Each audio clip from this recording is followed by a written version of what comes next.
Bonjour, je suis Corinne de Maman est debout. Dans cette 8e vidéo et les 2 suivantes, nous parlerons des tribunaux, acteurs du désenfantement. Le conflit conjugal, terreau fertile du désenfantement.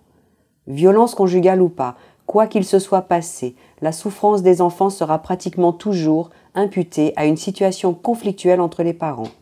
Il n'y a ni bourreau ni victime, non. Il y a des parents qui se disputent et les enfants qui sont victimes du conflit. Le principe est donc de considérer la faute partagée à 50-50 entre les parents. C'est plus facile, il n'y a pas à trancher ni à se poser de questions pour le juge. Cette vision sera reprise par l'ensemble des professionnels qui entourent les juges, experts, éducateurs ou intervenants sociaux. Les propositions qui seront faites seront, dans la pratique, toujours des injonctions.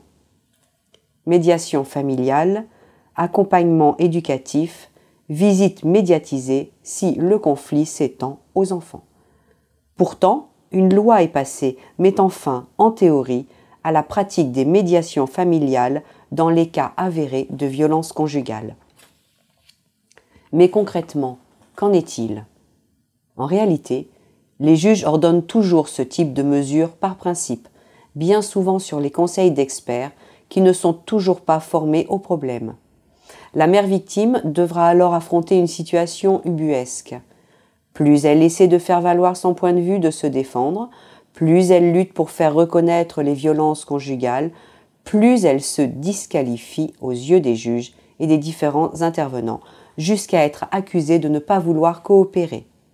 Le père, lui, saura garder sa contenance et saura très efficacement jouer à ce jeu pervers, et la boucle est bouclée. La mère va passer pour instable, hostile, et le père pour un bon père, celui qui répare.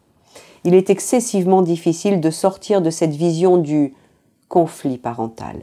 Même les jugements pénaux, quand ils arrivent des années plus tard, arrivent trop tard, car le processus est déjà bien engagé et les juges refuseront par la suite de revenir sur le raisonnement, arguant que les violences sont anciennes, qu'il faut tourner la page.